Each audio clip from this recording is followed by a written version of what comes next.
യാത്രക്കാരുടെ ശ്രദ്ധയ്ക്ക് നമ്മുടെ ആലപ്പുഴ റെയിൽവേ സ്റ്റേഷനിൽ മുമ്പ് വന്നിറങ്ങിയവരാണെങ്കിൽ ശരി, ഇപ്പോൾ വന്നിറങ്ങുന്നതാണ് ശരി, പണ്ട് റെയിൽവേ സ്റ്റേഷൻ എൻട്രൻസ് ഈ കാണുന്ന ആ സ്ഥലത്തായിരുന്നു. ഇപ്പോൾ താൽക്കാലത്തേക്ക് നമ്മുടെ അമൃത് ഭാരത് പദ്ധതി സ്കീമിൻ്റെ ഭാഗമായിട്ട് റെയിൽവേ സ്റ്റേഷൻ നവീകരണത്തിൻ്റെ ഭാഗമായിട്ട് ഇപ്പോൾ അത് അവിടെ നിന്ന് മാറ്റിയിട്ടുണ്ട്. തൽക്കാലത്തേക്ക് മാറ്റിയതാണ്. ഇപ്പോൾ തൽക്കാലം റെയിൽവേ സ്റ്റേഷൻ്റെ എൻട്രൻസ് ഇവിടെയാണ്. ചുരുക്കി പറഞ്ഞാൽ നമ്മുടെ പ്രൈവറ്റ് ബസ്സൊക്കെ ഇവിടെ നിർത്തിക്കൊണ്ടിരുന്ന റെയിൽവേ സ്റ്റേഷൻ മുന്നിൽ ഇപ്പം നിങ്ങൾ വരുമ്പോൾ പ്രൈവറ്റ് ബസ് കാണാൻ പറ്റത്തില്ല. ഈ നവീകരണ പ്രവൃത്തിയുടെ ഭാഗമായിട്ട് നമുക്ക് ഇതിൽ പ്രൈവറ്റ് ബസ് അങ്ങോട്ട് വരുന്നില്ല. കാരണം സ്റ്റേഷൻ്റെ ഫ്രണ്ട് വശം മൊത്തം കോൺക്രീറ്റ് ചെയ്യുകയാണ്. പിന്നെ ഈ പറഞ്ഞ പോലെ നമ്മൾ ഈ കാണുന്ന റെയിൽവേ സ്റ്റേഷൻ ഫ്രണ്ടിൽ നിന്ന് പ്രൈവറ്റ് ബസ് പോയിക്കൊണ്ടിരുന്ന റോഡും കംപ്ലീറ്റ് കോൺക്രീറ്റ് ചെയ്യാൻ പോവാണ്. അതുകൊണ്ടാണ് പ്രൈവറ്റ് ബസ് ഇങ്ങോട്ട് വരാത്തത്. അപ്പം ആലപ്പുഴ സ്റ്റേഷനിൽ ഇറങ്ങിയിട്ട് പുറത്തേക്ക് ഇറങ്ങുന്ന റെഡ് ബസ് കാണുന്നില്ലെങ്കിൽ ടെൻഷൻ ആവേണ്ട ആവശ്യമില്ല. റെഡ് ബസ് തൽക്കാലത്തേക്ക് ഇങ്ങോട്ട് വരാത്ത ഫെബ്രുവരി 28 റോഡ് അടച്ചത്. തൽക്കാലത്തേക്ക് ഇങ്ങോട്ട് വരാത്തത് ഈ റെയിൽവേ സ്റ്റേഷൻ ഫ്രണ്ടിലുള്ള കോൺക്രീറ്റിങ്ങും അതുപോലെ തന്നെ റെയിൽവേ സ്റ്റേഷൻ്റെ റോഡ് എന്നുവെച്ചാൽ നമ്മുടെ ഒരു ലെവൽ ക്രോസ് ഉണ്ട് അവിടെ, കടപ്പുറം ബസ് സ്റ്റോപ്പ് എന്ന് പറയും, അതുവരെയുള്ള റോഡ് കോൺക്രീറ്റിങ് ആയതുകൊണ്ട് മാത്രമാണ് പ്രൈവറ്റ് ബസ് ഫെബ്രുവരി 28 മുതൽ ഇങ്ങോട്ട് വിടാത്തത്. ഇപ്പോൾ വീഡിയോ ഷൂട്ട് ചെയ്യുന്ന ഇന്നത്തെ ദിവസം മാർച്ച് 27. എന്തായാലും പണി കഴിയാൻ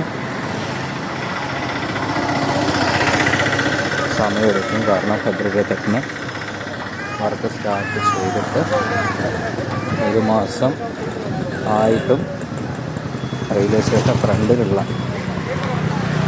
പകുതി ഭാഗം കോൺക്രീറ്റിങ് കഴിഞ്ഞേ ഉള്ളൂ. അത് മറ്റൊരു വീഡിയോയിൽ ഇട്ടിട്ടുണ്ട്. ആ വീഡിയോ കണ്ടാൽ മതിയാവും.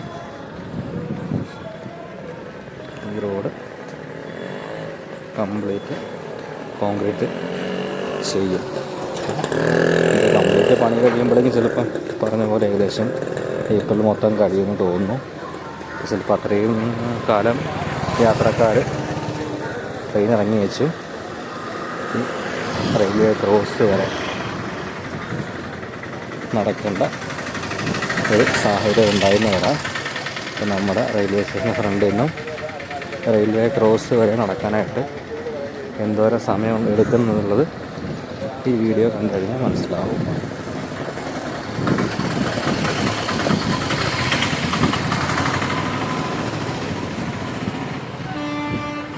ആലപ്പുഴ റെയിൽവേ സ്റ്റേഷനിൽ വന്നവർക്ക് ഈ വഴി മനസ്സിലാവും. നമ്മൾ റെയിൽവേ സ്റ്റേഷനിൽ ബസ്സിൽ കയറി കഴിഞ്ഞാൽ ബസ് പോകുന്ന റൂട്ടാണത്. ആ റൂട്ടിലൂടെ അപ്പോൾ നടന്നുകൊണ്ടിരിക്കുന്നത്. ഇപ്പം നിങ്ങളെങ്ങനെ വിചാരിക്കും, ഓട്ടോയും ബൈക്കും എല്ലാം വരുന്നുണ്ടല്ലോ, ബസ് മാത്രമേ വരാത്തുള്ളൂ എന്ന് വിചാരിക്കും. മീൻസ് കാറെല്ലാം വരുന്നുണ്ടല്ലോ, ബസ് മാത്രമേ വരാത്തുള്ളൂ എന്ന് വിചാരിക്കും. പക്ഷേ അവിടെ എൻട്രൻസിൻ്റെ അവിടെ റെയിൽവേ ക്രോസിൻ്റെ അവിടെ ജസ്റ്റ് ബസ്സിന് കയറി പോകാനുള്ള വീതിയില്ല, കാറ് പോകാനുള്ള രീതിയിൽ ഒരു വഴി തുറന്ന് വെച്ചിട്ടുണ്ട്. അതിൽ കൂടെയാണ് ഈ പറയുന്ന ചെറുവാഹനങ്ങളെല്ലാം വരുന്നത്. ഈ ചെറുവാഹനങ്ങൾ വരുന്നതും നിൽക്കും. ഈ റോഡിൻ്റെ കോൺക്രീറ്റ് തുടങ്ങിക്കഴിഞ്ഞാൽ ചെറുവാഹനങ്ങൾ വരുന്നതും നിൽക്കും. റെയിൽവേ സ്റ്റേഷൻ്റെ ഫ്രണ്ടിൽ ഭാഗത്തെ കോൺക്രീറ്റിങ് ഞാൻ പറഞ്ഞല്ലോ പകുതിയായിട്ടേ ഉള്ളൂ. അപ്പം ആ കോൺക്രീറ്റിങ് പൂർത്തിയായി കഴിയുന്ന സമയത്ത് ഈ കടപ്പുറം ബസ് സ്റ്റോപ്പ്, അതായത് നമ്മുടെ ലെവൽ ക്രോസ് മുതൽ റെയിൽവേ സ്റ്റേഷൻ വരെയുള്ള കോൺക്രീറ്റിങ് ആരംഭിക്കും. ഇത് ആരംഭിക്കുന്ന സമയത്ത് ഈ റോഡ് പൂർണ്ണമായിട്ട് അടയ്ക്കും.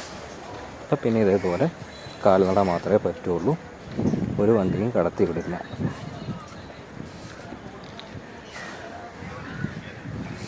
അപ്പോൾ കോൺക്രീറ്റിങ് സമയത്ത് ഒരു വശം കോൺക്രീറ്റിൽ നിന്ന് മറ്റേ വശം കടത്തി വിടുമെന്ന് ചോദിച്ചാൽ അങ്ങനെ അറിയില്ല. എന്തായാലും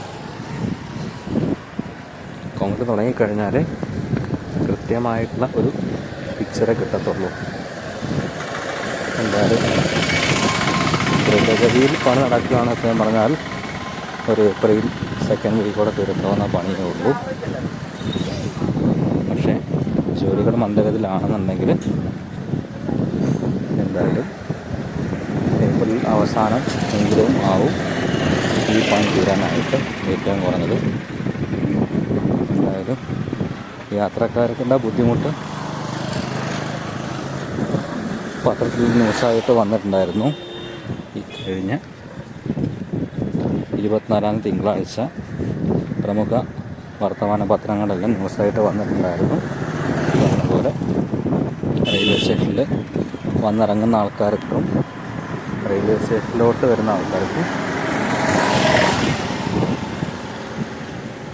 ബസ് കിട്ടാനായിട്ട് ഇത്രയും ദൂരം നടക്കേണ്ട ഒരു അവസ്ഥയുണ്ട്. അത് ഭയങ്കര ബുദ്ധിമുട്ട് തന്നെയാണ്. പ്രത്യേകിച്ച് ലഗേജൊക്കെ ആയിട്ട് വരുന്ന യാത്രക്കാരാണ് ശരിക്കും ബുദ്ധിമുട്ടാണ്. കുറച്ച് നടക്കാനേ ഉള്ളൂ. നമ്മുടെ കയ്യിൽ കുടയുണ്ടെങ്കിൽ ഭംഗിയായിട്ട് നടക്കാം. കാരണം വെയിലുള്ള സമയമാണെങ്കിൽ കുടയുണ്ടെങ്കിൽ നമുക്ക് ആൾക്കാരും കൂടെ എൻ്റെ കഥയും പറഞ്ഞ് സുഖം നടന്നു വരാവുന്നേ ഉള്ളൂ. കാരണം റെയിൽവേ സ്റ്റേഷൻ്റെ എൻട്രൻസിൽ നിന്ന് പറഞ്ഞ കടപ്പുറം ബസ് സ്റ്റോപ്പ് എന്ന് പറയും. ആ ലെവൽ ക്രോസ് നിൽക്കുന്ന സ്ഥലത്തിന് കടപ്പുറം ബസ് സ്റ്റോപ്പ് എന്നാണ് പറയുന്നത്. ആ സ്ഥലം വരെ നടന്നെത്താനായിട്ട് ഏകദേശം 5 മിനിറ്റ് സമയമൊക്കെ മതി. ഞാനിപ്പം വളരെ പയ്യെ കാര്യങ്ങൾ നടക്കുന്നതുകൊണ്ടാണ് എനിക്ക് വീഡിയോയുടെ ദൈർഘ്യം കാണുമ്പോൾ നിങ്ങൾക്ക് മനസ്സിലാവും എന്ത് സമയമെടുത്തു റെയിൽവേ സ്റ്റേഷൻ്റെ ഇപ്പോഴത്തെ എൻട്രൻസിൽ നിന്നും ഇവിടം വരെ എത്താമെന്ന് നിങ്ങൾക്ക് വീഡിയോ കാണുന്നത് കൃത്യമായിട്ട് മനസ്സിലാവും. നമ്മളെന്തായാലും അവിടെ എത്താറായിരിക്കുകയാണ്. കടപ്പുറം ബസ് സ്റ്റോപ്പ്, അതായത് നമ്മുടെ റെയിൽവേ ക്രോസ് എത്താറായിരിക്കുകയാണ്. ഈ കടപ്പുറം ബസ് സ്റ്റോപ്പിൽ നിന്നാണ് നമ്മൾ ബീച്ചിലേക്ക് എല്ലാം പോകുന്നത്. ആലപ്പുഴ ബീച്ചിലേക്കെല്ലാം പോകുന്നത് കടപ്പുറം ബസ് സ്റ്റോപ്പ് ഇറങ്ങിയിട്ടാണ് പോകുന്നത്. മുമ്പ് ഇവിടെ വന്നിട്ടുള്ള ആൾക്കാരാണെങ്കിൽ ഓർമ്മ കാണുമെങ്കിലും അറിയായിരിക്കും. നമ്മുടെ കടപ്പുറം ബസ് സ്റ്റോപ്പ് ഇറങ്ങിയിട്ടാണ് ആലപ്പുഴ ബീച്ചിലേക്ക് എല്ലാം പോകുന്നത്.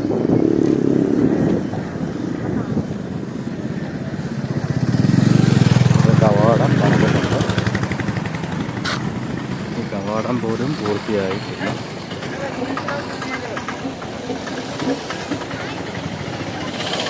കവാടത്തിൻ്റെ മേളിൽ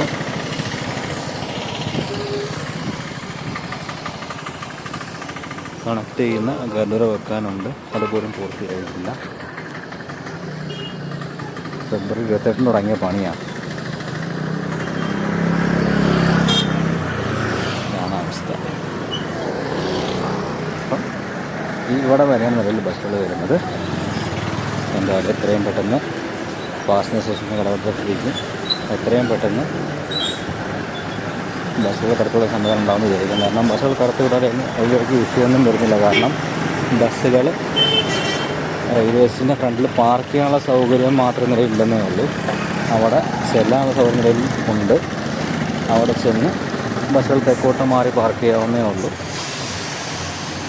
അതുകൊണ്ട് എന്തായാലും പാസഞ്ചർ അസോസിയേഷനും ഓണർ അസോസിയേഷനെല്ലാം ശക്തമായി ഇടപെട്ടിട്ട് എത്രയും പെട്ടെന്ന് നമുക്ക് പോകാനുള്ള സംവിധാനം ഉണ്ടാകും എന്ന് പ്രതീക്ഷിക്കാം.